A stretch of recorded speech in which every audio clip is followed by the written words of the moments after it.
Hey gorgeous soul, welcome to Weekly Astrology, and what a week it is. We have a lunar eclipse, a full moon lunar eclipse in Sagittarius this week, and it is facing off against Mars. There's a square to Mars and also an opposition to Venus. There's a lot of intense feelings about. There is a lot of extreme emotional reactions. Here's your weekly astrology.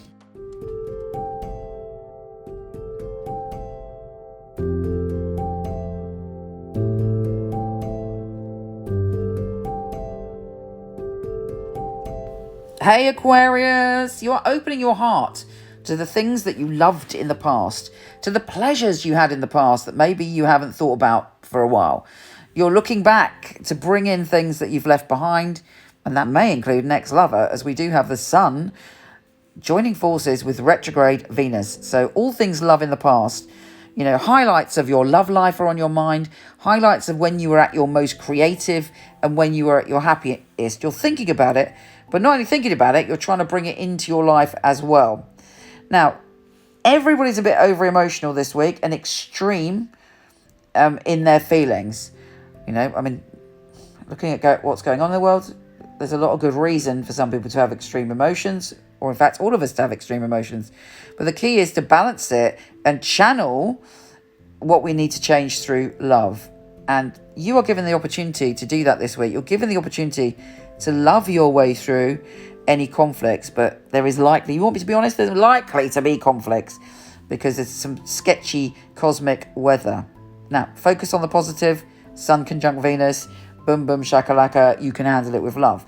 But then when we get the Sun square Mars, you might find yourself fighting for what you want. Fair enough, I think that's a good thing, but it's like, and you're very confident about it as well, but other people have got strong opinions in the picture too. Now, because this full moon is an eclipse, we are not seeing everything clearly. We're not going to see everything clearly for at least a few days, if not a few weeks, if not 6 months. So it's like a veil is being lifted. So you're going to find out what it is you need and what it is you want and how to get to a place of joy and happiness, which I think it's great that you've made a commitment to yourself. You've decided somewhere along the line that you deserve to be happy. And that is the first step in achieving your bliss and your peak in your creativity and your ability to love on a deeper level. So all of that stuff is brilliant, but it's likely not going to happen overnight. There is a lot of stormy weather right now with this full moon opposing Venus for a start and squaring Mars. So lots of people are fighting for their needs to be met. And the best thing that you can do is, as I say, love your way through and have the love to see that other people aren't necessarily opposing you for the sake of opposing you. They're opposing you because maybe they're scared and maybe, you know, they're fighting for their love as well. And if you can work through that, you can have a creative peak this week. You may even have a love peak this week. But certainly there's a lot of clarity in between the cosmic tensions. Take care, gorgeous, and I'll speak to you soon.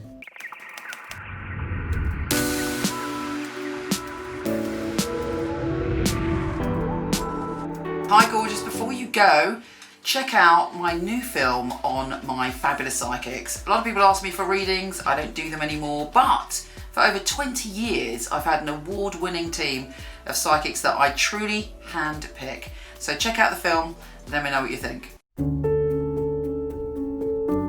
The purpose of a reading, I feel, is very much to inspire people and to empower people. It's about hope, it's about guidance. Using a phone or being with you, it will be the same because the matter is spiritual. It's very important for me that the client feels spirit with them. So it was a psychic reading. I don't remember the readings right after because it's not myself giving that, it's actually coming from spirit. And it is a bit like a three-way conversation. I've got the person on the phone, I've got me, and I've got another voice that's telling me things. I even shock myself, things that I come up with, and I think, how did I get that? I'm channeling messages only for one purpose, to help people. It's been able to help somebody have a map back to where they've got lost from. My priority is to connect to your truth and have the best life that you can have. I think in my readings people feel a sense of a safe space where they can really be themselves, let go. You need a feeling of being understood because reading should be empowering. I will make sure when the reading is finished that you're happy with everything. I couldn't do anything else. It's part of who I am. It's what I came here for, obviously. And when they come back and tell you they've got their dream job or the love of their life, that really makes me feel like I'm valued. I love to hear a sigh of relief. A lot of weight has been lifted off their shoulders. We have the answers that we are looking for within ourselves. I know I have the tools to help you. Everything begins and ends with you.